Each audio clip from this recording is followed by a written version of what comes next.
S2 gua itu kan fitness, S3 gua ini healthcare. Jadi fitness sama health jadi satu kayak gitu. Pencernaan kita itu adalah sumber utama dari seluruhnya. Yeah. One of the key sukses buat kita sih menurut kita tuh makanan sih. Jadi kalau misalnya gut system kita itu bermasalah, kayak otak kita juga pasti akan bermasalah. Jangan pernah menganggap enteng tidur. Idealnya adalah kita tidur 8 jam. Oke, idealnya nggak bisa tawar menawar. Sorry. Creativity itu terjadi pada saat kita mimpi, bukan pada saat deep sleep. Storing memory itu bukan pada saat lu belajar buka buku, tapi pada saat tidur. Gue mau kerja buat WHO. WHO? Nah, kayak gitu. Damn. Itu goal gue. I want to be somebody. Gue mau pada saat nanti gue udah nggak ada, kayak orang tahu nama gue. Welcome to the Hustle Talk. Hari ini seneng banget nih Jum. Karena kedatangan orang yang sangat terhormat dan seneng banget lah bisa datang nih. Jadi kalau misalnya secara luar gitu yang gue ngeliat adalah beliau ini tuh masternya master gitu. Kalau lu mau jadi personal trainer secara umum, ambil aja sertifikat. Tapi ketika lu mau jadi expert, berarti lu harus ngambil sertifikat lagi dong. Nah ini ditemani sama beliau ini, Coach Arifuddin. Coach Arif aja lah. Coach Arif dipanggil Coach Arif. Arifuddin gelarnya masih banyak. Cuma karena kita respect takut salah jadi Coach Arif aja. Welcome Coach. Oh iya, thank you. Gimana kabarnya Coach Arif? Baik dong, baik. Selama COVID ini bagaimana kabarnya? Iya, stay positif lah ya. Stay positif pastinya. Ini sekarang nih positifnya kayak word yang kita nggak boleh pakai nih, kayak yang paling takutkan. Surviving ya, stay positif dengan keadaan sekarang pastinya. Terus habis itu masih exercise juga, masih bantu teman-teman yang lain juga kayak gitu. Seru-seruan aja lah pastinya. Oke, Coach, sedikit ya mungkin kayak buat teman-teman nih, kalau kita kan di bidang healthy pasti familiar lah sama Coach gitu. Mungkin teman-teman kita banyak yang nggak familiar, mungkin Coach bisa untuk introduce background Coach sedikit gitu buat mereka. Jadi kalau misalnya background ya unik sebenarnya. Jadi pada saat saya awal merintis karir di fitness ini, saya justru bukan di fitness background saya. Jadi computer science saya. S1 saya itu computer science, jadi IT. Computer science. Terus habis itu setelah selesai kuliah kerja di Singapura 6 bulan di Oracle. Namanya juga masih pas kuliah kan, kayak mau kerja di luar negeri kayaknya seru kan. Berarti itu umur 21, 22 itu ya berarti? 21, 22 benar. Kayak gitu. Maksudnya kayak seru nih di luar negeri nih, kayaknya bisa eksperimen, adventure. Ternyata nggak suka, tinggal di Singapura, akhirnya balik ke Indonesia. Coach kenapa nggak di Singapura? Terlalu itu kali ya, terlalu disiplin kali ya. Kalau Indonesia kan udah gitu kan. Mungkin kaget. Maksudnya kan ekspektasi kita masih anak kuliah kan, pengennya kan gimana, terus tiba-tiba sana jebret kok kayak begini, akhirnya nggak suka, 6 bulan tinggalin, akhirnya balik ke Jakarta. Nah, Jakarta kerja di satu public bank itu sebagai IT security. Jadi IT security. Jadi kepada network, firewall segala macam. You create the system ya? Iya, jadi kita udah ada sebenarnya sistemnya, cuma kayak buat proteksinya seperti apa, kita semua maintain biar nggak ada hacker segala macam kayak gitu. Berarti mainnya dalam banget ya. Ruang isolate. Jadi dulu tuh pas kerja situ kita masuk itu kita nggak boleh bawa handphone ke dalam. Terus habis itu pada saat kita masuk juga ada keluarga kita mau nelpon, kita juga harus melalui telepon dari kantor kayak gitu. Terus ada gimana aja Coach? Maksudnya dari awal kuliah akhirnya ke Singapura 6 bulan dan akhirnya malah menjadi mengambil satu pekerjaan yang lumayan berat lah. Karena memang backgroundnya di sana. Jadi pas computer science itu kan memang benar kerjaannya kan IT kan, kayak sistem, terus networking kayak gitu. Jadi benar di sana kerjanya. Balik ke Jakarta memang dapatnya di sana, ya seru kerjanya memang. Cuma ya terlalu isolate, terus memang setahun setengah kerja di situ, terus merasa kayaknya terlalu terisolate. Karena pernah waktu itu ada kasus bank juga itu, taulah yang cewek itu, kayak akhirnya kita nih di bagian itu jadi kayak semakin terisolate, semakin susah dia masuknya segala macem, terlalu banyak Bahkan tuh di komputer kita itu, kita masuk komputer aja itu 20 seconds itu langsung lock out. Jadi kita nggak bisa tinggalin komputer kita. Kayak gitu. Aman dan ketat itu. Iya, kita masuk ke dalam itu pakai jari, terus masukin password, komputer masukin jari lagi, password lagi, itu layernya banyak banget. Kayak gitu. Karena kan benar security banget dan kita nggak boleh bawa kerjaan pulang ke rumah. Apa yang kita lakukan di dalam pun nggak boleh kayak siapa-siapa. Udah kayak Kopassus ya. Iya bro. Kayak orang, iya kan gitu. coach sudah kayak gitu. Tapi memang ya security ya, maksudnya kayak bank, terus habis itu duit orang semua kan di sana, kita punya aksesnya segala macam kan, itu benar kayak highly confidential. Kayak gitu. Di situ coach berapa lama? 1,5 tahun. 1,5 tahun. 1,5 tahun. Pada itu 1,5 tahun, start itu sekitar 2010 awal. Habis itu 2010 pertengahan. Gue udah suka exercise juga sebelumnya, tapi 2010 pertengahan awal itu ada training gitulah, buat ngajar kelas sepeda gitu. Awalnya nggak sama sekali mau ngajar, awalnya itu cuma gue pengen tahu tekniknya lebih dalam, itu doang, nggak ada sama sekali mau pindah jurusan, nggak ada sama sekali, cuma mikir kayaknya gue suka naik sepeda, gue mau dapetin lagi gimana caranya, akhirnya ikut, ternyata lulus. Ternyata lulus. Awalnya suka olahraga dulu tapi pengen memperdalam, jadinya ambil sertifikat. Jadi gak ada sama sekali mau planning buat ngajar. Cuma jarang ya ada orang kayak gitu ya. Maksudnya lu mau sesuatu bukan mau sehat, bukan mau olahraga, tapi mau sertifikatnya. Iya. Biar dapet tekniknya, biar kayak itu. Udah dapet. Habis itu setelah itu ikutan, sebulan setelahnya ada audisi. Apa? Ada audisi buat ngajar di fitness center itu. Kayak gitu. Nah, habis audisi ternyata masuk. Nah, kan gue bingung jadinya. Masuk, akhirnya udah itu 2010 akhir masuk di fitness center itu, akhirnya dua-dua gue jalanin. Jadi gue kerja di bank tersebut sama kerja sebagai instruktur. Kayak gitu. Coach, waktu itu kenapa bisa suka sepedaan? Kenapa? Waktu dulu berarti waktu banker itu sudah suka olahraga kan? Suka olahraga, nge-gym kan dari kuliah. Dari kuliah, kenapa coach bisa suka olahraga itu kenapa? Kenapa bisa tiba-tiba kepikiran gitu? Kepikirannya? Mungkin simple ya, namanya kita kan habis SMA pasti kan metabolisme tinggi, badan pasti pada cungkring-cungkring dong, kayak gitu. Itu udah dari cungkring nih? Dari kurus, badan kurus. Iya, itu semua, hampir semua kita ngalamin lah, semua teenagers kita SMA, kuliah, metabolisme tinggi. Habis itu, kayaknya seru nih punya badan bagus, six pack. Akhirnya join lah gym pas kuliah.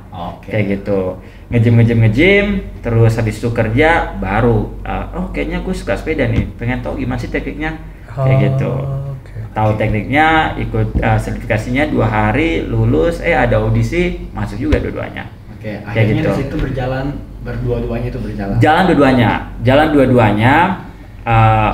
Abis kuliah kan kita masih fresh grade kan, itu masih fresh grade. Gue tuh 22 tahun, duit masih segalanya kayak gitu. Jadi number one goal itu adalah gue pengen banyak duit. Jadi dijalanin dua-duanya. Jalanin dua-duanya, kerja di IT security shift-shiftan. Jadi kadang kerja dari jam 9:30 malam sampai jam 8 pagi, ngajar jam 9, lanjut. Kayak gitu. Itu 1,5 tahun jalan kayak gitu. Capek tapi duit kenceng. Kayak gitu. Capek tapi duit kenceng. Jadi milih mana nih? Udah terus dalam waktu gitu. Gimana coach orang tua? Orang tua sih kan, jadi pada saat setelah kuliah, waktu kerja di bank ini gaji gede, jadi gue sombong. Gitu. Jadi pas setelah udah kerja di sini, gue udah langsung tinggal rumah, rent apartemen di dekat Bundaran HI situ. Habis itu kan kerja di kantor di situ juga. Jadi jalan kaki, apartemen bolak-balik. Jadi easy access sebenarnya. Jadi benar tinggalin jadi rumah. Orang tua mensupport ya.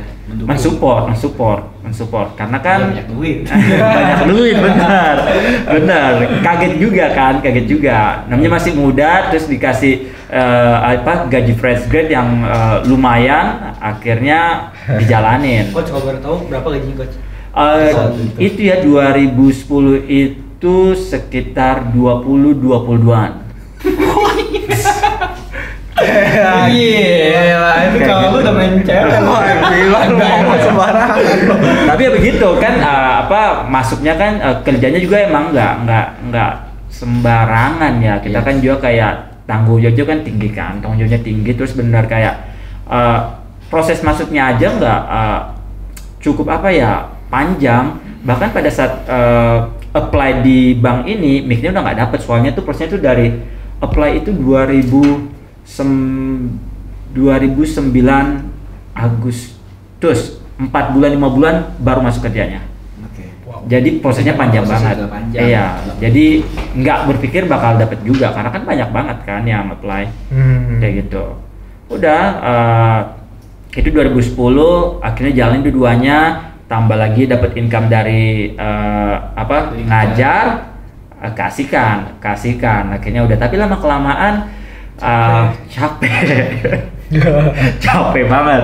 Kadang kayak yang parah sih kalau misalnya gini, terkadang kan ngajar malam terus shift malam itu nggak masalah. Yang parah itu kalau misalnya shift malam terus kita ngajar pagi jam 9.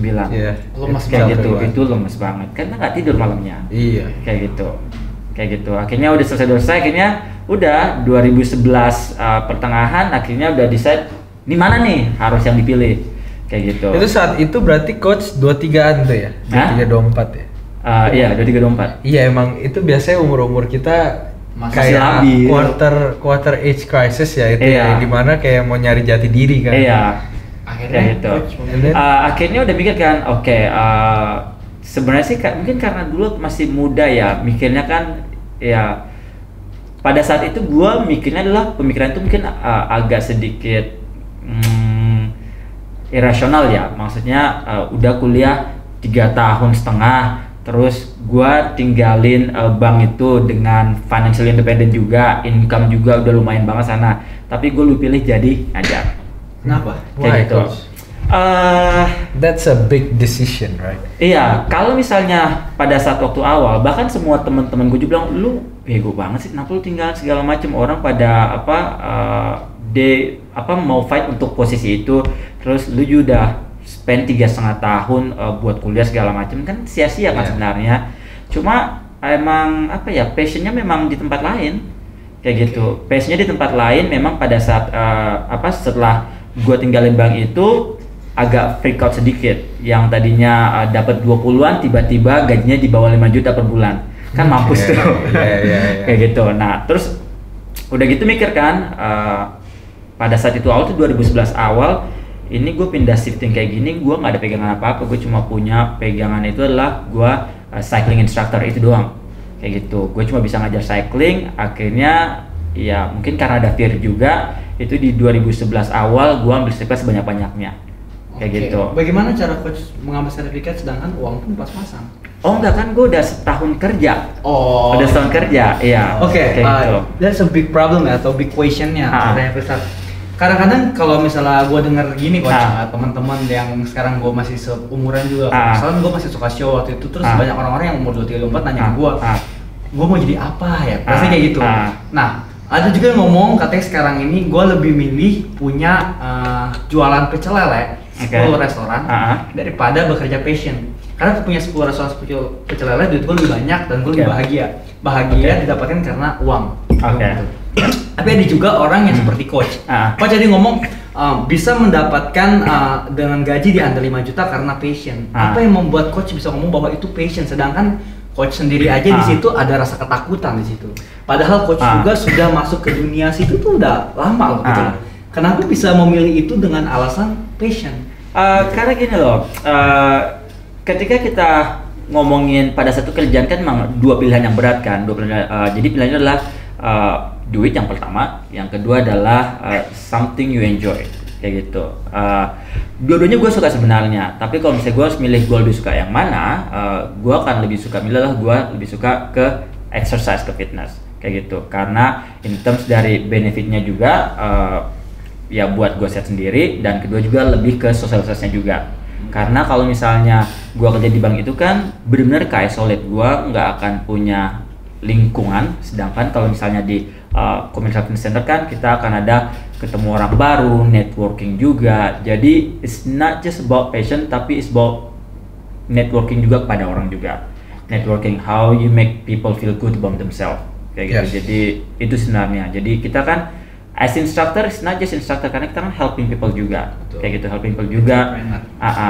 Habis itu mereka juga exercise, terus kita juga communication juga kayak gitu. Berarti, takut memang iya. Cuma kalau misalnya gue ditanya sekarang, how you overcome it? Pada saat awalnya itu freaking out awal-awal. Terus yang tadinya gue tinggal di apartemen, balik lagi ke rumah nyokap. Orang tua mau apa itu? Ya apa ya, namanya orang tua ya, memang mereka against dari awal, benar-benar against. Lu kenapa, bahkan ada yang ngelarang juga. Cuma at the end of the day mereka juga pastikan support ke anaknya. Kayak gitu. Udah dari situ tinggalin itu, udah akhirnya tinggal di rumah tua lagi. Lower down lifestyle lagi kayak gitu, down lifestyle. Nah dari situ baru oke, gue pindah kayak gini, gue nggak bisa cuma sekedar jadi instructor ngajar cycling aja kayak gitu. Jadi di tahun awal itu gue ambil setiap sertifikat atau course yang available, itu gue ambil semua kayak gitu. Jadi di 2 tahun awal itu gue udah bisa punya, 2 tahun pertama itu gue udah bisa punya kelas 17 sampai 19 different subject. 2 tahun awal. Itu ngajar coach? Iya ngajar. Oke. Ngajar. Per minggu ya. Oke. Kayak gitu. Per minggu. Iya. Oke. Nah berarti sampai saat itu perjuangan coach untuk ngambil sertifikat 2 tahun dong coach ya? 2 tahun. Itu coach ngambil sertifikat apa coach? Kalau bisa itu sepeda, terus habis itu TRX pasti udah tahu, body pump, body balance, Viper, pokoknya alat fungsional gitu semuanya. Terus dulu ada namanya IFPA. IFPA itu kayak PT certification tapi bahasanya US, kayaknya udah lama banget sekarang. Terus BOSU, pokoknya apa aja yang ada itu gua ambil. Pokoknya 2 tahun pertama itu. Gimana ngomongnya tuh, kenapa bisa lulus padahal nggak tahu gimana? Apanya? Kenapa bisa lulus gitu? Maksudnya emang coach suka belajar, mempelajari itu. Mungkin susah loh orang ngambil sertifikat itu gimana? Belajar. Jujur kalau gue memang orang belajar. Gimana ya? Gue kalau emang gue sukanya, misalnya gue cuma di sepeda, toh gue mau ambil kettlebell, gue pasti udah nggak akan suka lagi karena gue sukanya memang sepeda gitu loh. Kalau gue tipe orang kayak gitu coach, kayaknya ya kayak gitu. Karena apa ya? Mungkin karena dulu pada saat mungkin kita masih muda, energi masih tanknya masih penuh banget kayak gitu, masih penuh banget. Mungkin ideal juga kali. Iya. Apa aja gue bisa. Apa aja ya, karena memang kan dulu kan kalau kita mau ngajar banyak subjek itu ya kita harus bisa banyak segalanya kayak gitu. Apalagi dulu di fitness center itu kan mereka banyak subjek untuk kita ngajar kelas. Kayak gitu. Lagi coach, berarti coach baru mendapatkan passion coach itu di umur 23-24. 23-24 betul. Waktu coach memilih computer science, siapa yang memilih coach? Tren sendiri ya. Sendiri. Berarti buat teman-teman kayak yang lagi nonton ini jangan pada semangat ya. Sometimes kita yang lagi kuliah kita udah stres banget, umur segini belum dapat passionnya. Sedangkan coach sendiri pun sudah berjalan di tengah, bahkan sudah dapat pekerjaannya. Ternyata di tengah jalan baru dapat passion, enjoy-nya tuh network itu segini. Enggak usah khawatir sih ya. Maksudnya adalah justru grateful juga gua ambil IT pada saat S1, sekarang kepake. Gitu. Pasti kan ada. Pasti sesuatu yang diambil sudah pasti terpakai. Gitu. Bagaimana coach menghadapi teman-teman coach yang waktu itu paling ada gak teman coach yang umur 24 tapi udah sukses gitu, udah bisa beli mobil sendiri, udah bisa. Pernah gak coach kayak ngalamin gitu? Itu masih ada zaman Facebook gitu gak sih? Gimana? Enggak, jadi kan zaman coach yang 23-24 itu sosial media udah sekencang sekarang belum kan? Enggak. Nah kalau kita generasi kita ini, kita tuh ada satu problem yang generasi atas kita tuh nggak ngerti, yaitu comparison. Tapi secara tidak sadar coach. Jadi apa yang kita lihat tuh kayak hidup dia enak ya gini-gini. Misalkan kalau saya 23-24 kita udah banyak contoh orang-orang sukses di samping kita. Justru umur 23 aja dia udah bisa beli rumah, sudah bisa berkeluarga, bisa bantuin orang tua gitu. Coach ada gak kayak gitu? Di masa itu? Di masa itu karena gue punya mobil gue juga itu gue umur 22. Oh oke. Ada cerita ya. Jadi tapi gue pribadi tuh gue orangnya nggak kalau dibilang kompetitif banget kayak gitu. Cuma di kantor kayak gitu di kantor. Jadi kalau misalnya dibilang kompetitif, gue kompetitif banget. Tapi kalau misalnya untuk dari segi material ke orang-orang, gue nggak kesana sih ya, kayak gitu. Maksudnya gue senang dengan apa yang gue punya dan berlebihan juga enggak, tapi kekurangan juga enggak, kayak gitu. Jadi benar, iya, kayak gitu. Jadi nggak pernah ya. Itu penting banget sih Coach. Iya, Coach, karena sekarang kita lagi hidup di zaman era itu, Coach, mana orang yang kesehariannya adalah lihat sosial media. Iya, benar. Gunanya sosial media itu hanya memberikan sesuatu yang happy aja. Jadi secara nggak langsung kita akan mengcompare diri kita dengan orang yang itu yang kita lihat gitu. Iya. Ada apa maksudnya kayak kalau di kerjaan sih iya ya, cuma kalau misalnya intern dari sosial sih pada saat zaman dulu itu mungkin nggak segencar sekarang ya. Sekarang kan orang kan lebih semua apapun the bright side of their life kan semua kan di sosial media sekarang. Kayak gitu. Jadi kan orang kan menginterpretkan bahwa oke, dia itu emang hidupnya ya happy aja kan, kayak gitu. Padahal kalau ketemu aslinya kayak gitu. Rusak nih, bro. Iya. Dulu enggak, kalau misalnya dibilang ngomong comparing sekarang sama dulu enggak separah sekarang sih memang. Enggak separah sekarang. Pasti ada cuma enggak, karena kan exposure sekarang kan lebih gampang kan. Kayak gitu. Dulu kan kalau zaman dulu kan kita nggak bisa ngasih tahu apa yang kita punya ke orang kalau kita nggak verbally kasih tahu kan. Kalau sekarang kan secara nggak langsung kan, indirect dengan sosial media orang juga udah tahu. Jadi kayak gitu. Oke. Kan coach sudah jabarin tuh banyak sertifikat. Tapi saat itu coach belum ngambil sertifikat nutrisi ya? Belum. Belum. Waktu itu coach sudah langsung berjalan di Celebrity Fitness 9 tahun 10 bulan. Benar ya coach? Apanya? Bekerja di Celebrity 9 tahun kurang lebih. 10 tahun ya, 9 tahun 10 bulan, benar. Sebelum pas 10 tahun, benar. Bagaimana coach bisa bertahan selama 10 tahun itu? Coach di dalam tuh ngapain aja coach? Kita ngomongin karir jadinya ya. Jadi berarti itu setelah ngambil sertifikat baru masuk ke Celeb ya berarti?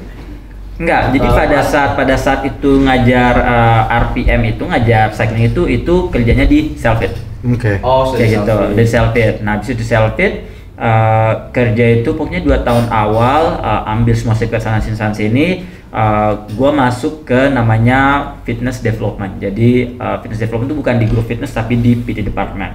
Jadi tugasnya itu benar ngedevelop personal trainer untuk jadi baru masuk kayak gitu, terus untuk maintain credential mereka itu kita semua in house sih. Kayak gitu.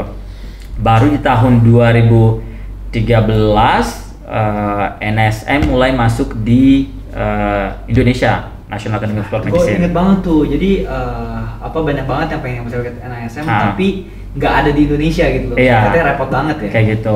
Karena pertama self study kan gitu. Makanya kan dulu adanya IFPA, terus ACE kayak gitu yang menurut ada di Indonesia kan.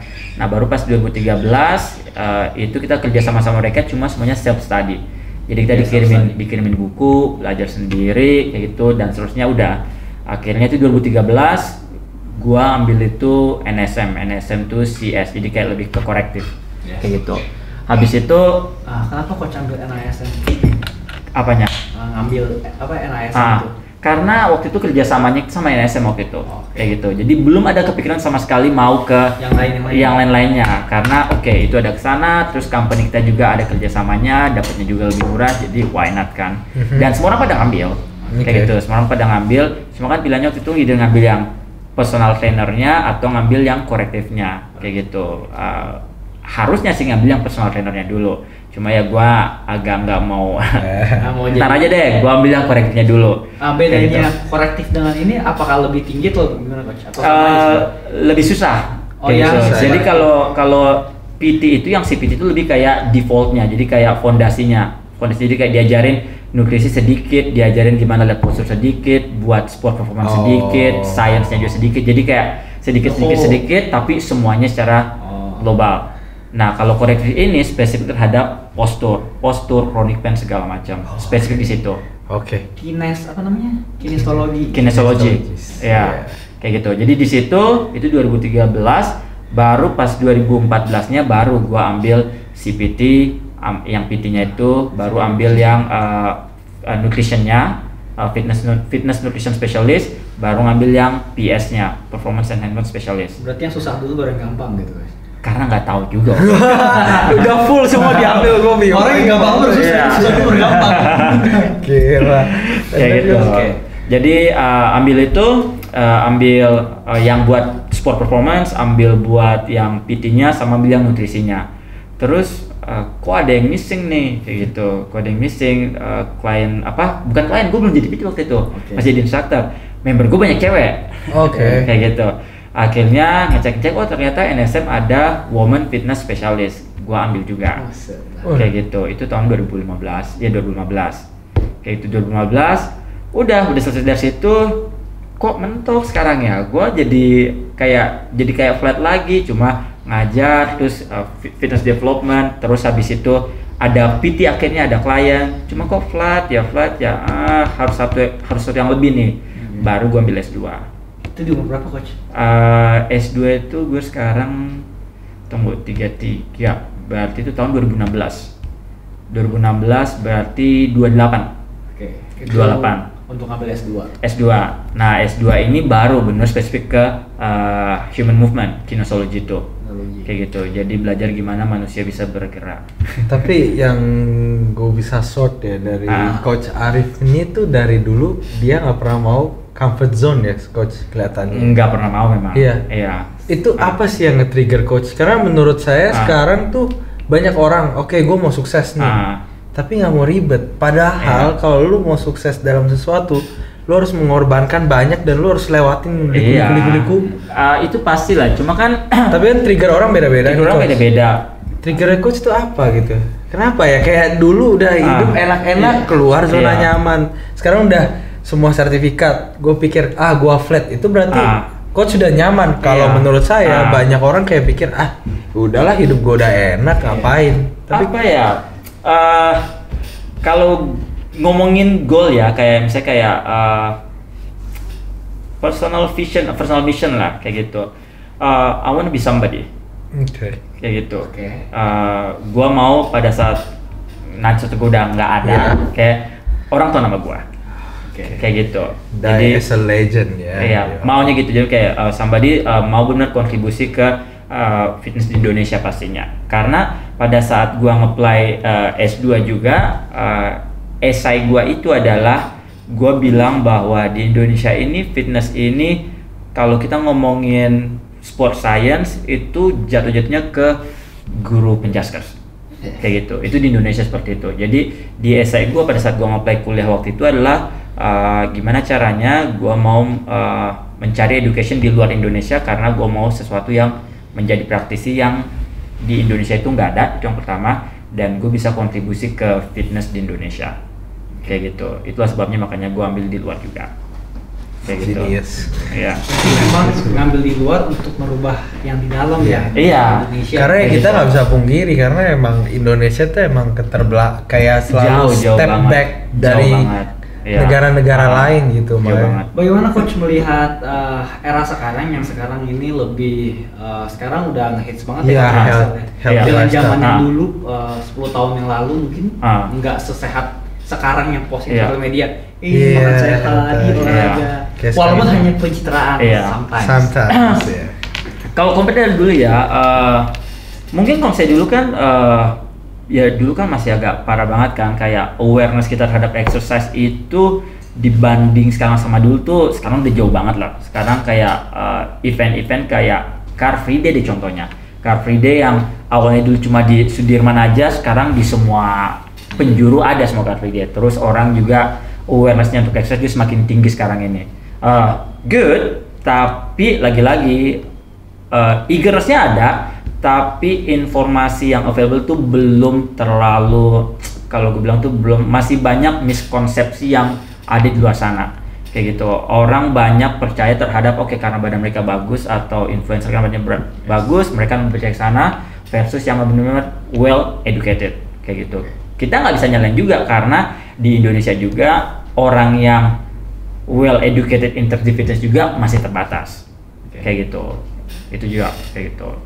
Bagaimana Coach menghadapi orang yang dia pinter, cuma badannya nggak bagus. Gimana Coach menghadapi orang kayak gitu? Kalau gini, di Indonesia itu adalah stigma sebenarnya sih. Kalau misalnya di Indonesia kan, kalau kita ngomongin kayak di US atau misalnya di luar sana, justru kayak orang yang kerja di fitness segala macem, badan mereka tuh nggak perlu bagus sebenarnya, karena kan apa yang mereka deliver ke klien mereka itu yang lebih penting dibanding badan mereka. Di Indonesia, kita sebagai practitioner juga, sebagai fitness profesional juga harus adapt terhadap lingkungan kita, kayak gitu. Walaupun orang akan ngelihat dari physical appearance juga, ya kita sebagai fitness profesional harus feeling demand dari population itu ya. Kita nggak bisa ukir juga, unless kita tinggal di luar, ya itu beda cerita. Tapi selagi kita masih di Indonesia, kita sebagai fitness profesional harus fulfill demand-nya dari population itu ya. Paling nggak hanya knowledge aja, tapi secara physical appearance juga itu harus mendukung juga, kayak gitu. Soalnya sedih aja sih Coach, kadang lihat orang badannya bagus gitu, padahal dia sebenarnya nggak ngerti. Saya tuh ngerti, kadang dia mungkin hoki karena mungkin genetik atau apa, jadi gym dikit bagus, and then dia mengajarkan ke orang yang dari zero itu dengan modal badan dia bagus nih, gue bisa ajarin dia, dan tentu itu salah. Genetiknya berbeda. Dan itu Coach, sebenarnya orang lihat oke, itu simple ya, tapi itu bisa ngefek seumur hidup loh ke orang. Kalau misalkan dia dia lihat nih role modelnya yang saya bilang kurang itu diajarin, dan dia nggak works di badan dia, dia jadi mungkin ya seumur hidup tuh bisa kayak malas gue gym, gue nggak jadi nih gitu. Trauma gitu. Itu Coach. Itu pasti kejadian. Jadi kayak banyak sih sekarang kayak klien-klien gue sekarang itu adalah kayak ya mudah-mudahan sampai kedepannya kayak gue jadi kayak last stop. Kayak jadi mereka udah punya pengalaman dengan coach lain, terus punya pengalaman di tempat-tempat lain, tapi pada saat sama gue akhirnya berhasil sukses gitu, karena memang benar-benar gue jelasin bahwa tiap orang itu beda-beda kayak gitu. Jadi gue pun bisa salah kayak gitu. Bahkan jangan kan gue, science pun bisa salah, karena kalau kita ngomongin science itu kan contohnya gini deh, kita ngomongin minum air putih bagus contohnya. Kayak terus kan pasti ada scientist yang ngelihat ternyata minum air itu bagus, dan pasti kan ada juga namanya individual state masing-masing, dan ini harus ketemu kayak gitu. Sains bisa mengatakan apa aja, tapi kan sains ini nggak mengaplikasikan ke semua orang di dunia kayak gitu. Jadi sains pun itu bisa salah kayak gitu. Jadi itulah ketika sains salah, mereka menguji lagi, ternyata ada penemuan baru lagi, menguji lagi, ada penemuan baru lagi. Apa yang kita tahu sekarang 5 tahun 10 tahun ke depan mungkin bisa udah nggak dipakai lagi kayak gitu. Berarti let's dig into the nutrition ya, Coach. Soalnya saya tuh orang yang percaya, jadi saya basicnya gendut Coach dulu. Jadi gym setahun 2 tahun nggak berubah lah istilahnya dari gendut. Intinya waktu itu cuma gue makan nasi merah, rebus ayam, and then itu makan sekali sehari Coach. Minum air terus kardio pokoknya minimal harus hit 1000 kalori sehari. In 1 month saya turunin 14 kilo, tapi itu nggak tahu tuh itu lemak atau apa, tapi emang kurus banget. Jadi dari gendut terus langsung ke kurus. Dari situ punya kakak dari gendut 110 terus jadi badannya. Mulailah dari situ mulai penasaran, gym tuh gimana ya, mulai dari situ belajar nge-gym dikit lah. Nge-gym sampai 3 tahun tapi nggak ada hasil Coach. Jadi gendut bulky aja gitu, kayak gendut basah lah. Iya basah terus. Nah mulailah dari situ, mulai belajar banyak diet lah, intermittent fasting, terus belajar diet garam, diet mayo, bla bla bla semua. Sekarang sih kalau yang paling ngefek di badan itu paling fleksibel yang kalori intake sama yang keluar itu. Yang di sehari kita harus berapa kalori itu. Jadi gini, kalau kita ngomongin jaga pola makan ya, sebenarnya rumusnya gampang banget sih. Rumusnya adalah ya kalori intake harus lebih rendah dibanding kalori outnya, simple itu. Tapi perlu diperhatikan juga adalah bahwa kita ngomongin kalori intake in out itu nggak hanya sekedar apa yang kita konsumsi, apa yang kita keluar, itu nggak simply kayak matematika kayak gitu aja. Karena physiological badan seseorang tuh pasti akan beda-beda kayak gitu. Dan tubuh itu gini, tubuh itu misalnya kita punya orang yang badannya 90 kilo contohnya, 90 kilo ya dibilang overweight lah overweight. Nah, ketika dia punya badan 90 kilo ini, badan ini itu convert dengan berat badan 90 kilo tersebut. Nah, setelah mereka melakukan diet, apapun dietnya itu, ketika dia ngerubah satu variabel aja, itu pasti jadi penurunan. Betul. Kayak gitu. Misalnya gini, dia tiap hari minum boba contohnya, kayak setiap hari. Nah, kita cut bobanya aja, itu aja satu terjadi penurunan. Ya. Kayak gitu, karena ada perubahan rutinitas di dalam tubuh mereka. Akhirnya penurunan, nanti dicolek lagi, mungkin yang tadinya nasi putih diganti nasi merah, perubahan lagi, turun lagi, perubahan lagi, turun lagi. Cuma yang jadi kendala adalah ketika dia turun tersebut, badan yang 90 kilo ini, dia akan, loh badan gue mana nih, dia akan mencari cara buat ngebalikin dia ke atas lagi. Kayak gitu, itu yang terjadi, karena secara physiological itu yang terjadi kalau misalnya terjadi penurunan yang berat badan drastis. Kayak gitu. Jadi tubuh itu akan merasa ketika dia dalam keadaan drastis turun, misalnya taruhlah orang yang turun 20 kilo dalam 1 bulan, yang dari 100 kilo 6 bulan langsung jadi 60, itu kan terlalu drastis kan. Tubuh itu akan merasa badan mereka ini nggak dalam keadaan aman, akhirnya dia akan boost up balik lagi, dia akan coba cari, oh gue harus balik lagi. Makanya itulah weight gain kembali itu paling gampang terjadi. Kayak gitu, karena memang secara fisiologikalnya juga, itu yang pertama. Yang kedua juga adalah dalam tubuh kita ini ada hormon pastinya, kita tubuh memproduksi. Jadi ada hormon yang memberikan kita informasi bahwa tubuh lu udah kenyang, tubuh lu udah lagi lapar. Jadi itu adalah hormon ghrelin sama leptin namanya. Leptin itu ngasih tahu kita buat kenyang, ghrelin itu ngasih tahu kita kalau kita lagi lapar. Itu diajarin pas apkis Nah, jadi ghrelin itu diproduksi di dalam lambung. Jadi ketika kita lapar, lambung akan produksi ghrelin, makanya kita ngomong lapar. Nah, si leptin ini diproduksi oleh lemak. Jadi kalau diproduksi di adipositio lemak kita. Jadi ketika kita kenyang, dia akan diproduksi, makanya kita memberikan tubuh makanya kenyang. Nah, orang yang terjadi drastis penurunan body weight, leptinnya ini produksi cuma nggak bekerja dengan seharusnya.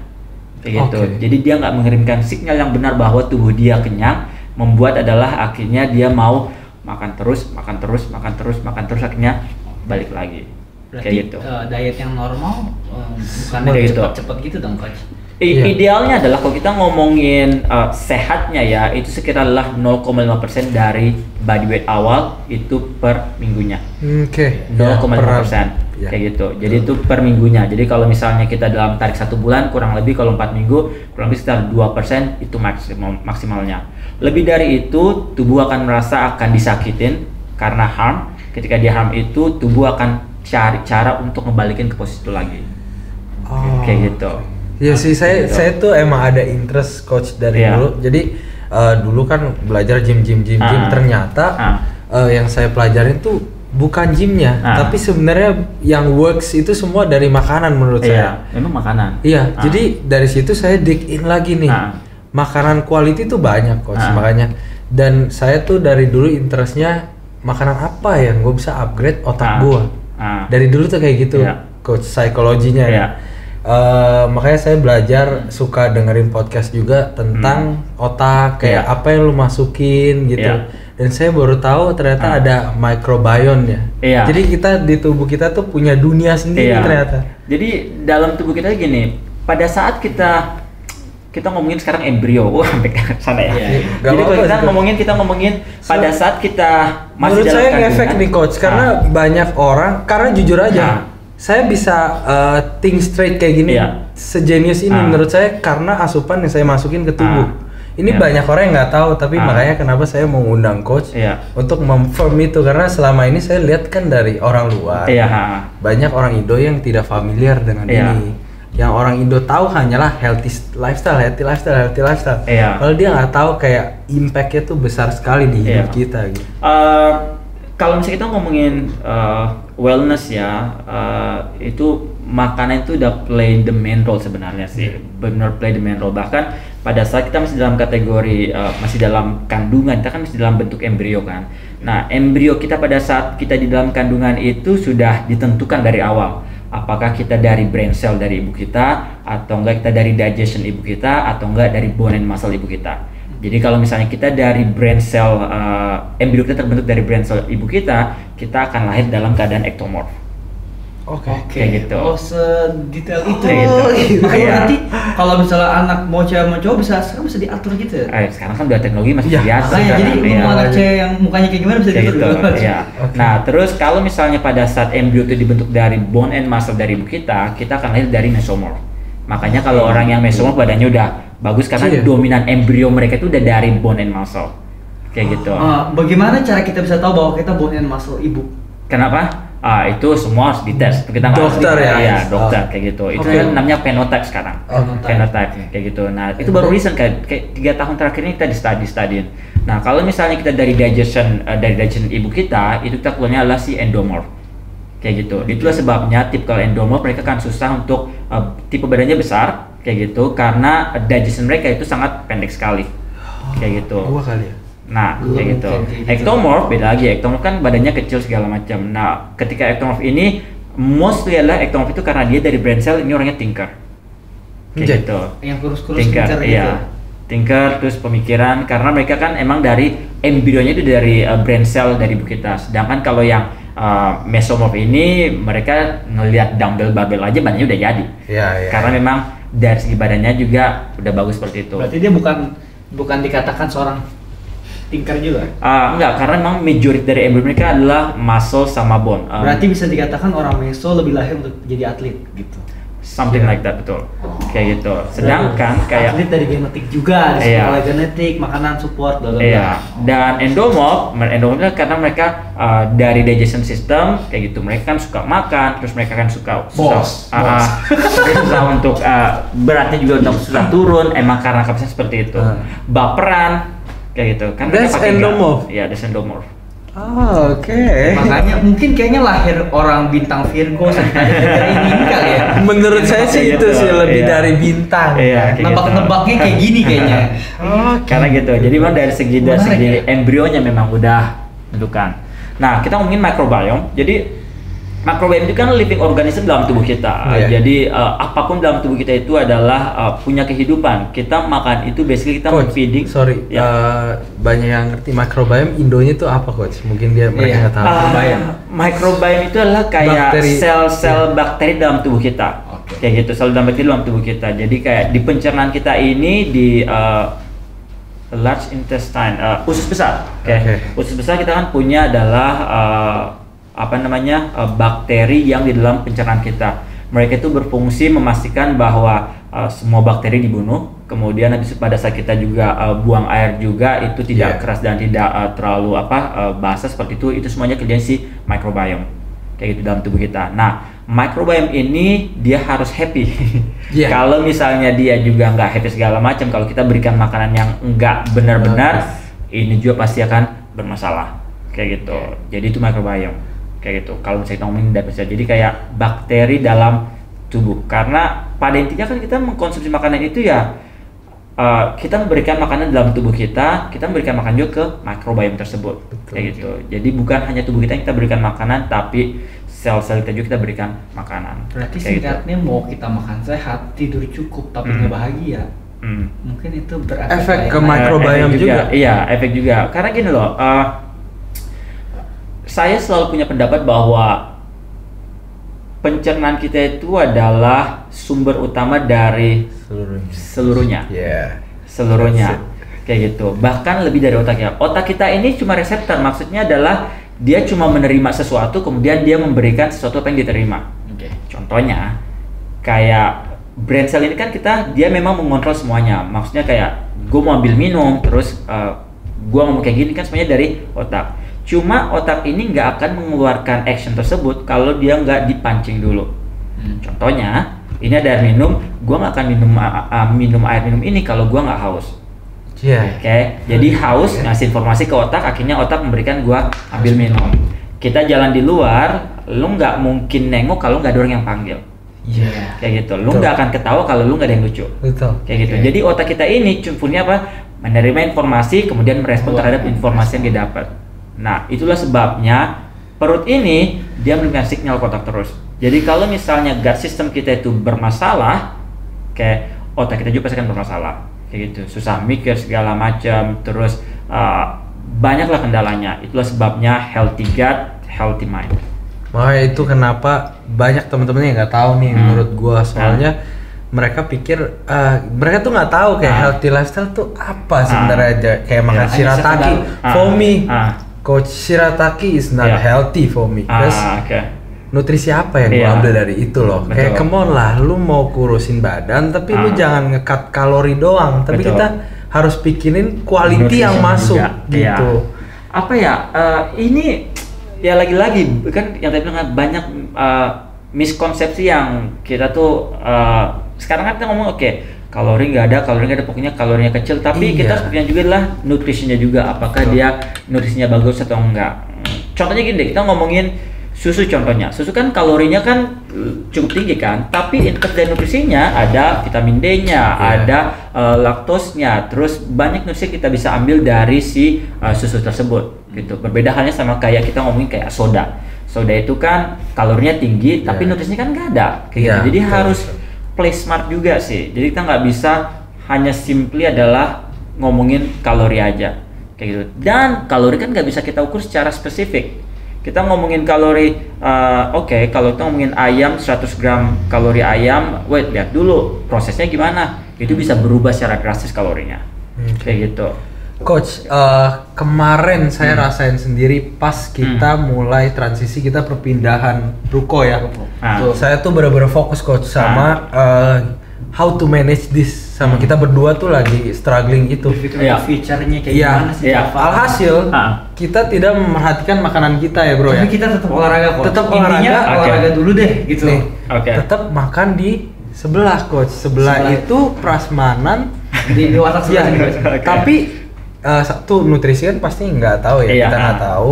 Terus minyaknya banyak dan bukan orang-orang yang seperti kayak kita yang healthy lifestyle dan mengerti nutrisi itu. Alhasil coach ini aneh, makanya ini yang saya mau ngomongin sih. Kenapa makanan yang saya makan itu satu ngebuat saya performanya jelek di pekerjaan, kedua kenapa saya males gitu. Digestion inflammation namanya. Jadi digestion inflammation, gut inflammation deh. Jadi Indonya apa coach? Apa ya? Peradangan pencernaan. Peradangan pencernaan. Apapun yang kita konsumsi dalam tubuh itu pasti akan terjadi gerakan peristaltik. Jadi peristaltik adalah esophagus ini, tenggorokan kita ini kan kita makan kan dia kayak memeras gini deh. Memeras, kemudian setelah masuk ini masuk ke lambung kemudian ada asidik, disemprotin lah asidnya namanya, akhirnya disemprotlah asidik itu untuk mematikan semua kuman-kuman kayak gitu. Nah, proses ini terjadi karena namanya juga otot. Otot kan ketika dia bergerak pasti terjadi inflame kayak gitu. Itu udah pasti. Kayak emang scientificnya, anatomical wise-nya seperti itu. Gak usah jauh-jauh. Kita melakukan exercise itu kan terjadi inflamasi, terjadi peradangan karena kita melakukan contraction, eccentric, concentric, akhirnya terjadi peradangan, luka, kita istirahat, maka terjadilah muscle development. Kayak gitu. Sama halnya sama peradangan kita. Jadi pada saat peradangan kita, ketika kita memberikan makanan yang sulit untuk didigest, contohnya kita makan sesuatu yang kayak contohnya daging yang lebih sulit untuk didigest, atau spicy food yang terlalu pedas yang membuat pencernaan kita ini lebih banyak bekerja dari yang seharusnya. Itu yang kedua. Terus high sugary food contohnya. Ketika high sugary food berarti pankreas itu harus produksi banyak insulin. Kayak gitu. Jadi semakin banyak juga kerjanya. Lagi-lagi overwork pasti capek juga. Kita juga banyak kerja pasti capek juga. Jadi makanan why ya kenapa kita kayak males gitu ya. Kayak gitu malas karena linknya ke otak kita juga. Ketika ini bermasalah, dia menerima informasi dalam keadaan gak itu, akhirnya males, performance juga pasti akan menurun kayak gitu. Itu pasti banyak questionnya kayak enggak, soalnya kan kita banyak yang nanya kayak, "Kak, lu gimana sih cara kayak lu masih muda gitu. Lu udah bisa buat apa kantor lah, let's say kayak gitu." Tapi kan itu semua kayak banyak yang kita terangin, tapi padahal salah satu yang krusial, one of the key sukses buat kita sih menurut kita tuh makanan sebenarnya. Makanan, tidur yang cukup, kayak jangan pernah menganggap enteng tidur. Itu kenapa coach? Tidur ini gini, ketika ngomongin tidur, ini nyimpang nih jadi dari makanan ke tidur. Tidur itu merupakan metabolic proses dalam tubuh yang benar-benar berperan penting dalam kehidupan kita. Jadi banyak sekali itu contohnya adalah pada saat kita tidur ini kan ada istilah namanya itu kita itu tidur itu ada 2 layer deh. Ada 2 layer. Pada saat kita tidur deep sleep, contohnya deep sleep itu kayak lu tidur jam 10 habis itu bangun-bangun jam 7 lu nggak tahu pokoknya udah bangun aja. Itu adalah lu mau dapat kualitas tidur seperti itu deep sleep. Nah, sering sih. Kayak seringnya ketika deep sleep terjadi itu adalah lu memori yang lu lakukan saat sebelumnya ini kesimpan semuanya karena storing memori itu bukan pada saat lu belajar buka buku tapi pada saat tidur. Oke. Jadi bukan pada saat kita bangun sebenarnya. Memory storage itu terjadi bukan pada saat kita lagi awake tapi pada saat kita tidur. Berarti gitu. Ada bedanya nggak coach kalau tidur yang suka mimpi sama nggak ada yang mimpi? Iya, makanya kayak gitu. Nah, itu yang deep sleep dikenal dengan nama NREM sleep, non rapid eye movement sleep.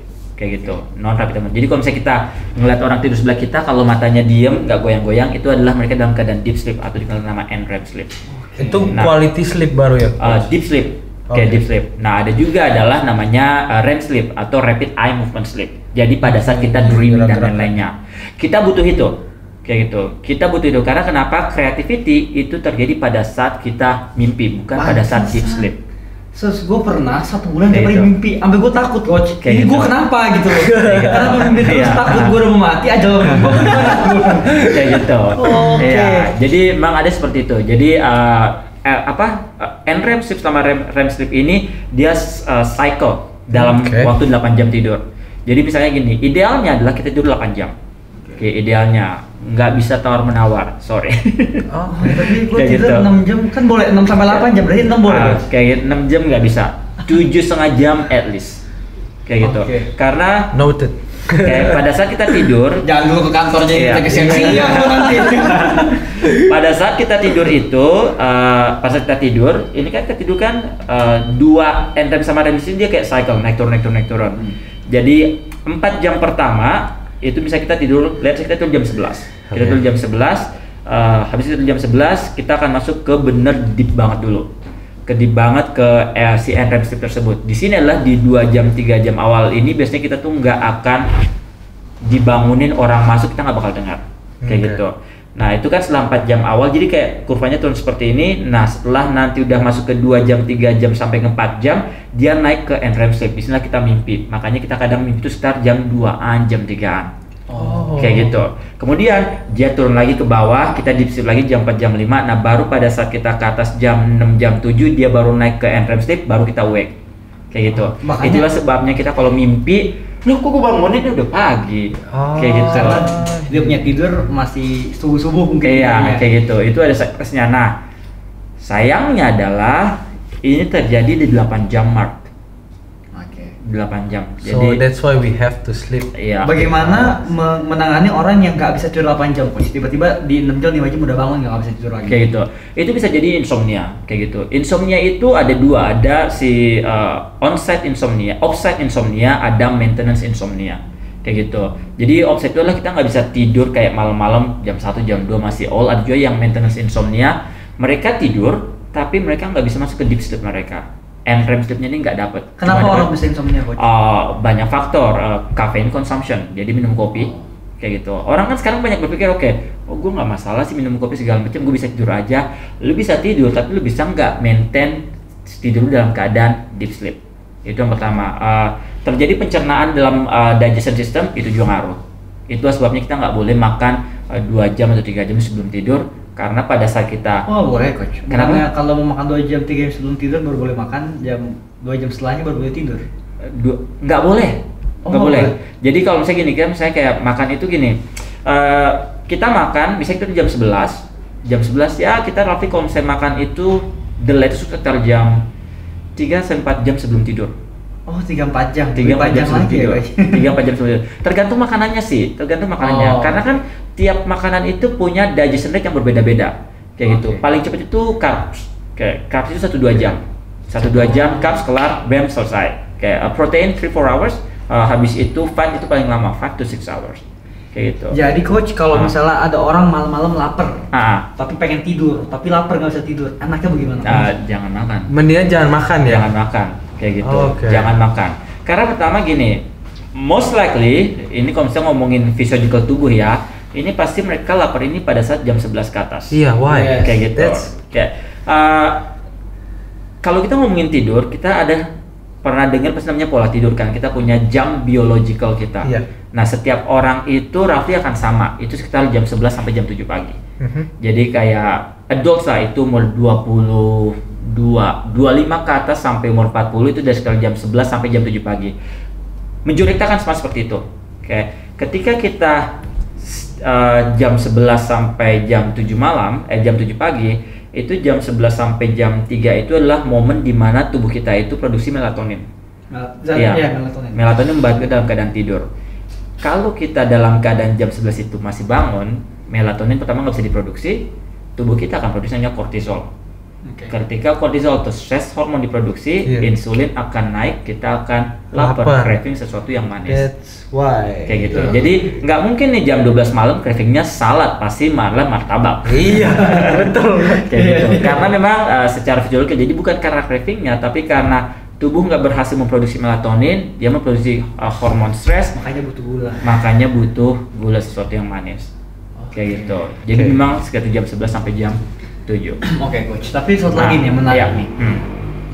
Memang kalau dari segi coach yang expert segala macam banyak banget yang memang tidur, apalagi bodybuilder, tidur tuh harus cukup supaya ototnya berkembang pas lagi tidur katanya. Yes, betul. Nah, tapi sedangkan banyak banget nih coach, gua kan seneng banget nonton Bill Gates lah yang bagaimana sejarah KFC McD bisa berhasil, Facebook Mark Zuckerberg bisa berhasil. Dia itu katanya cuma tidur 1 minggu 3 jam. 1 minggu 4 jam, tapi bisa sukses kaya raya. Nah, gue kan jadi merasa terintimidasi kan gitu coach. Padahal untuk kreatif seperti itu kita harus ada yang lebih parah lagi coach. Itu satu, kedua ada yang bilang lu kalau mau sukses lu kalau tidur 8 jam tuh kayak istilahnya lu bukan orang sukses gitu. Lu mesti bawa itu. Tapi gini, saya pengen kayak coach terangin mereka, meluruskan mereka gitu. Creativity tinggi itu kan terjadi pada saat kita tidur. Kayak gitu. Kita itu berpikir rasional itu pada saat kita mendapatkan tidur yang cukup. Bahkan mereka melakukan riset itu di bukunya Matthew Walker. Ini dibilang adalah saintisnya tidur. Dia tuh menulis bahwa majority malpractice, majority kecelakaan segala macam itu adalah karena lack of sleep, sidoknya dan lain-lainnya. Kayak gitu, kecelakaan di jalan semua lack of sleep. Bahkan mereka melakukan study, itu adalah ini perusahaan besar, saya lupa nama perusahaannya. Jadi mereka itu menstimulasi untuk kualitas tidur karyawannya, produktiviti karyawannya itu setelah mereka mendapatkan tidur 8 jam itu meningkat drastis. Kayak gitu, meningkat drastis. Jadi memang karena kualitas tidur itu benar menstimulasi produktivitas kita di hari selanjutnya. Kayak makanya gitu. Di saat saya pas sempat belajar juga sedikit tentang tidur itu, dulu itu saya guilty coach. Jadi kebanyakan motivasi yang saya baca lah di sosial media kayak lu tidur bla bla bla kayak gitu, jadi guilty pas tidur lama. Kayak berasa lu kayak kalau orang ngomong tuh kayak orang males lu gitu. Padahal dari setelah saya belajar, oh ternyata kita tidur dengan quality itu bisa naikkan quality hidup tuh. Kualitas hidup, produktivitas sebenarnya sih. Produktivitas kita lebih alert segala macam, terus kita lebih beraktivitas juga, kita juga bisa maintain aktivitas juga, kita bisa berpikir lebih rasional juga. Itu energi apalagi. Makanya energi nggak bisa bohong dari sih. situ saya tarik benang bahwa bukan lama tidur yang harus lu pikirin, tapi lama lu hidupnya, maksudnya lama lu bangunnya itu apa quality yang lu harus kerjakan gitu. Benar. Makanya dari situ saya belajar, oh gitu. Cuma kan banyak mungkin orang yang ketelan mentah-mentah bahwa ya itulah motivasi-motivasi. 7.5 is good number. Kayak 7.5 jadi 7,5 jam. Itu udah oke. Good sih. Kayak gitu. 7,5 jam kamu bisa biphasic, jadi ada tidur siang atau tidur malam aja, atau cuma tinggal di unifasic itu malam aja. Tapi kita kan jarang kan kita ngomong kayak tidur siang hari gini loh. Ya, coach. Jadi kayak balik lagi nih ke kehidupan saya secara normal. Ya, jadi biasanya gue balik ke kantor tuh jam 8:30 coach. Kalau nggak macet kurang lebih jam 9. Otomatis jadi rumah gue tuh di Sunter Kelapa Gading. On the way-nya kurang lebih 50 km dari sini. Otomatis gue biasanya jalan dari sini ke sana tuh 1 jam sampai 1,5 jam. pergi ke sini juga 1 sampai 1,5 jam. Tadi karena macet kecelakaan jadi 2 jam. Nah, itu membawa satu energi yang membuat gue tuh lelah. Ibaratnya at least 3 sampai 4 jam gue sudah buang waktu untuk di jalanan. Dan kalau misalnya gue beli jam 9, pasti nyampe rumah jam 10-an, beres-beres jam 11, belum main HP dulu, sampai jam 11, jam 12 baru tidur. Tapi gue harus bangun lagi jam 7 atau jam 6 supaya nanti nggak macet. Alhasil gue cuma tidur 5 sampai 6 jam, coach. Dan gue berharap bahwa ketika gue datang ke kantor, karena tempat gue punya berpikir kan di kantor gitu. Gue berharap dengan berpikir di kantor gue jauh lebih kreatif dibandingkan gue harus tidur 8 jam. Gue nggak tahu coach itu bener apa enggak kayak gitu. Jadi gini, kalau gue bisa bilang ya, pertama adalah mobile phone activity sebelum tidur should be gone. Gitu. Biasanya gue selalu ngecekin HP yang lagi diskon kayak gitu. It should be gone. Itu aja kayak gitu. Karena kan kita juga punya tanggung jawab harus sampai di sini kan saya jam 8 pagi misalnya. Jadi itu kan sesuatu yang udah nggak non negotiable misalnya. Gitu.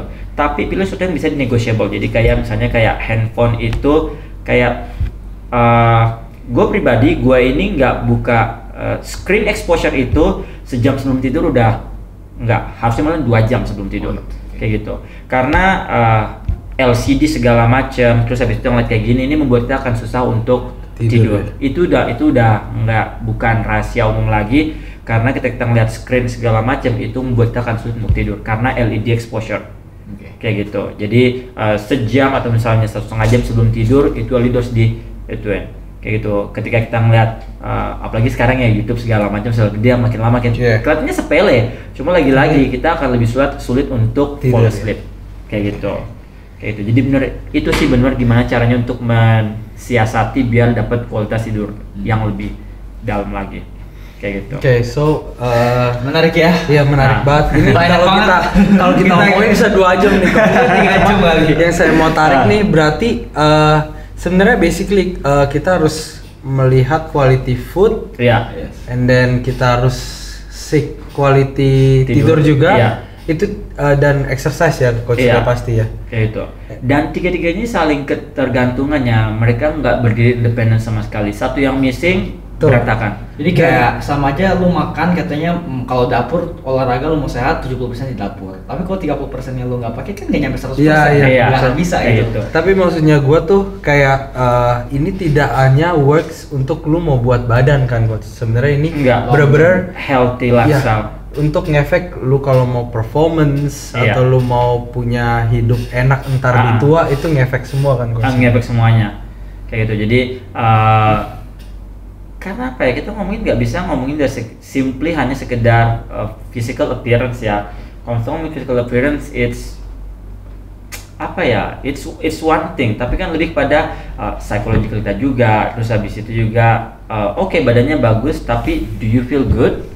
Kayak gitu itu kan question mark lagi kan? Kayak gitu. You feel good itu loh. Kadang orang suka nggak mau jujur. Sekarang kalau misalnya let's say you have a great body, you have a six pack dan lain-lainnya, you have muscle dan lain-lainnya, tapi lu punya masalah back pain, for what? Kayak gitu. Atau kalau misalnya lu punya badan bagus segala macam, tapi lu nggak bisa tidur.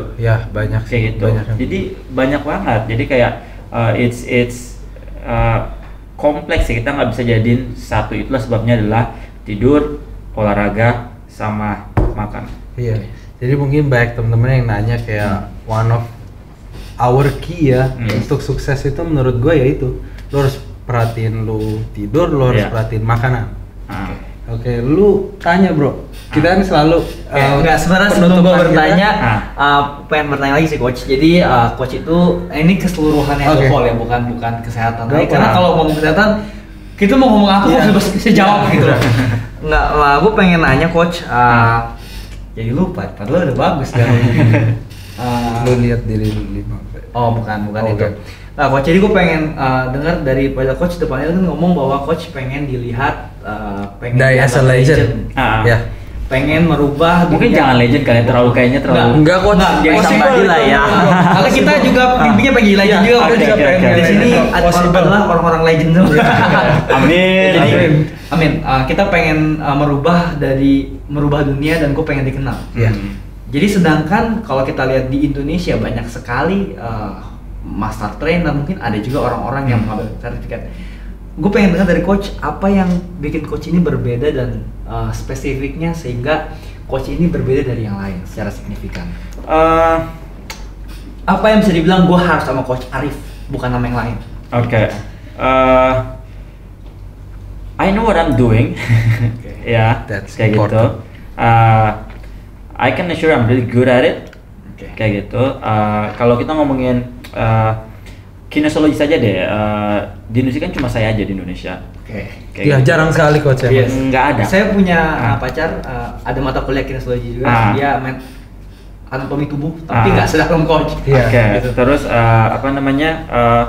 karena memang buat saya ini adalah kalau saya ngomongin klien atau in general kan client satisfaction itu nomor satu buat saya. Kayak gitu. Ketika saya dealing atau misalnya ada orang kerja sama saya, work together with me, saya nggak hanya buat mereka dapetin badan mereka bagus, tapi I'll tell you, I'll educate you kayak gitu in terms dari gimana mendapatkan kualitas tidur kamu, food, exercise, how you manage your stress, hal-hal apa benar-benar yang sesuatu di health sama wellness kayak gitu. Jadi nggak hanya sekedar exercise mata, karena kalau saya ngomongin naikin berat badan, turunin berat badan, ya Allah semua coach pasti bisa ya. Kayak gitu. Tapi gimana caranya do it the right way? Karena buat mencapai berat badan atau feel good itu kan nggak sesimpel naikin atau turunin kalori aja. A lot of factors juga. Stress level juga harus dijelasin seberapa stres dia, terus apakah dia punya masalah pain segala macam. As a coach, tiap kali gue dealing sama klien ini gue tanya semuanya. Jadi bahkan kayak dibilang kepo sebenarnya kayak gitu. Jadi pada saat gue start working sama orang, tapi semua kali gue udah tahu kayak gitu. Semua kali gue udah tahu bahwa ketika mereka decide untuk work with me, gue akan tanya sampai ke detail-detailnya, sampai kayak perempuan contohnya. Most my clients female, jadi gue tanya juga adalah, lu menstruasi cycle kapan? Kayak gitu. Do you have a cramping? Kayak gitu. Do you have a cramping? Terus bahkan posisi tidurnya pun gue tanya. Kayak gitu. How you facing sleep? Jadi apakah tidur menghadap ke atas, menghadap samping, kayak gitu. Terus fotoin coba posisi tidur terhadap bantalnya. Detail seperti itu. Karena I'm talking about human itu kan kompleks banget. It's not just exercise with dealing. I'm dealing with human. It's very unique. Person. Jadi sangat individualistik sekali. Dan hasilnya gimana gitu. Orang-orang yang coach? Kalau kita ngomongin hasil, I'll put it this way. Sekarang ini kalau misalnya ngomongin schedule aja, itu gua fully book. Kayak gitu. Karena kalau misalnya existing client gua ini nggak pindah segala macam kayak gitu, ya nggak akan available pastinya waktu gua. Kayak gitu. Oke. Last question coach. Saya selalu Gue ngekup lagi nih. Oke. Last question. Jadi coach ini sertifikatnya sudah banyak. Pertama Master Trainer NASM. Bagi teman-teman yang pengen ngambil sertifikat harus melewat coach dulu lah. Gue lihat kamu Melanie Putri. Pasti dapat sertifikat itu dia nge-tag lu coach. Kayak wow gitu loh. Orang bukan hanya sekedar tapi lu mau dapet, ayo lu udah dealing sama gue gitu. Dan sekarang lanjut ke S3. Sudah bergelut kurang lebih di biomekanik, nutrisi dan performa 10 tahun lebih. 10 tahun. Nah, yang pertanyaan dari kita yang bisa kita tanya, sebenarnya 5 tahun ke depan lagi coach mau jadi apa sebenarnya? Gue mau kerja buat WHO. WHO. Kayak gitu. Damn. Itu goal gue. Jadi WHO udah ada orang Indonesia belum sih coach? Kenapa? Kan ada kantor Indonesia. Oke. Gitu. Jadi S2 gua itu kan fitness. S3 gua ini healthcare. Jadi fitness sama health jadi satu. Kayak gitu. Kalau fitness itu kan ya, kalau misalnya fitness oke deh, gua fitness sekarang ngomong apa ini segala macam. Memang karena udah biasa hari, background juga master gua di sana. Jadi dibilang I can be proud. Kayak gitu. Tapi gue missing sesuatu in healthcare system. Yang gue merasa Indonesia itu healthcare systemnya itu masih yang usah jauh-jauh deh. Sekarang kita untuk tes COVID aja susahnya diduitin kan kayak gitu. Nah gue ini benar fokus apa yang gue study nanti S3 ini lebih kepada healthcare system untuk global health. Jadi pandemic kayak gitu. Jadi gabungan fitness sama health jadi satu, itulah yang terbaik. Walaupun even gue nggak begitu tahu WHO tuh kerjanya ngapain gitu. Coach tuh di WHO tuh coach mau ngapain di situ nanti? Jadi pastinya adalah kalau spesifik gue kan global health. Jadi gimana caranya itu WHO itu kan organisasi yang benar-benar mensupport kesehatan dunia kayak gitu. Dan di setiap negara pasti ada representatifnya kayak gitu. Jadi kayak di Indonesia pun ada, di semua negara ada karena setiap di dunia itu adalah setiap negara akan ikut ke WHO di regional di US sana, semua kan ikut ke sana. Nah, kerja di WHO ini adalah gue mau jadi tim pastinya yang gimana caranya untuk membantu meningkatkan kualitas kesehatan di Indonesia. Nggak kemana-mana kok, di Indonesia aja. Ini baru yang namanya local pride. Pinter jangan kemana-mana dulu. Mungkin pasti banyak yang penasaran nih langsung sama coach. Where can we find? Email pastinya, email itu di arifudin.wellness@gmail.com, terus juga sosial media juga coach.arif, dan pastinya adalah website saya, tapi kan lebih kepada blog yang saya buat memang dari dulu kan pengen bener kontribusi lebih kan ke Indonesia, makanya saya buat blog itu. Trust me guys, membantu banget blog-blog. Nah kita senang banget ya orang-orang yang kita undang ternyata bukan orang-orang yang hanya sekedar punya followers, tapi ternyata ini orang-orang well educated. Maksudnya orang-orang di sini yang bisa membantu dan ternyata punya visi dan misi yang besar untuk berubah Indonesia. Bukan pintar tapi ingin pergi keluar untuk sekedar dapat uang, tapi punya kepintaran untuk berubah Indonesia negara kecintaannya. Memang sih itu niatnya. Thank you so much Mas Arif. Sama-sama, thank you udah diundang. Sehat selalu dan 3, 2, 1. Salam hustler. Thank you so much coach.